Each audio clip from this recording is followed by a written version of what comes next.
సెలబ్రిటీల చీకటి బాగోతాలు ఒక్కొక్కటిగా వెలుగులోకి వస్తున్నాయి. మొన్న మధ్య లావణ్య అనే యువతి రాజ్ తరుణ్ పై కేసు పెట్టింది. అలాగే మొన్న ప్రముఖ కొరియోగ్రాఫర్ తన అసిస్టెంట్ పై లైంగిక దాడి కేసులో జానీ మాస్టర్ అరెస్ట్ అయ్యారు. అవకాశాల పేరిట పలుమార్లు లైంగిక దాడి జరిపినట్లు బాధితురాలు తన ఫిర్యాదులో పేర్కొంది. ఈ ఘటన ముందే మరొకటి వెలుగులోకి వచ్చింది. అసలు ఏం జరుగుతుంది, సినీ ఇండస్ట్రీలో ఏం జరుగుతుంది అనే కోణంలో చూసుకుంటే ప్రముఖ యూట్యూబర్ హర్ష సాయి గురించి పెద్దగా పరిచయం అక్కర్లేదు. యూట్యూబ్లో అందరికీ సహాయం అందిస్తూ వీడియోలను పోస్ట్ చేస్తుంటారు. చిన్న పిల్లోడిని అడిగిన హర్ష సాయి గురించి ఎవరైనా చెప్పేస్తారు. అంతటి క్రేజ్ సంపాదించుకున్నారు. హర్ష సాయి గురించి అడిగితే ప్రతి ఒక్కరు చేతులెత్తి దండం పెట్టేంత స్థాయికి తను ఎదిగారని చెప్పాలి. అయితే తాజాగా హర్ష సాయిపై నార్సింగ్ పోలీస్ స్టేషన్లో కేసు నమోదైంది.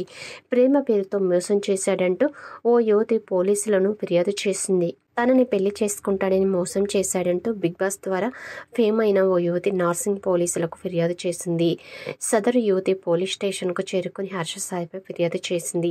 అతనితో పాటు తండ్రి రాధాకృష్ణపై సైతం ఫిర్యాదు చేసినట్లు సమాచారం అందుతుంది. యువతి ఫిర్యాదుతో హర్ష సాయిపై పోలీసులు కేసు నమోదు చేశారు. ప్రస్తుతం పోలీసులు యువతి స్టేట్మెంట్ ను రికార్డ్ చేసి కేసు నమోదు చేసి విచారణ జరుపుతున్నట్లు తెలుస్తుంది. తనను పెళ్లి చేసుకుంటాడని చెప్పి 2 కోట్ల వరకు మోసం చేసినట్లు హర్ష సాయిపై బాధితురాలు ఫిర్యాదు చేసినట్లు తెలుస్తుంది. అయితే దీనిపై హర్ష సాయి ఇప్పటి వరకు స్పందించలేదు. ఇదిలా ఉంటే హర్ష సాయి స్వీయ దర్శకత్వంలో హీరోగా మెగా పేరుతో చిత్రాన్ని సైతం తెరకెక్కిస్తున్నారు. ఈ మూవీలో మిత్ర శర్మ హీరోయిన్ గా నటించడంతో పాటు నిర్మాతగా వ్యవహరిస్తున్నారు. ఇప్పటికే ఆ సినిమాకు సంబంధించిన టీజర్ కూడా విడుదలైంది. ఇటువంటి సమయంలో హర్ష సాయిపై కేసు నమోదు కావడం ఆయన కెరియర్ కు పెద్ద దెబ్బే అని చెప్పాలి. అసలు హర్ష సాయి కేసులో ఏం జరిగింది అని తెలియాలంటే కొన్ని రోజులు వెయిట్ చేయాల్సిందే.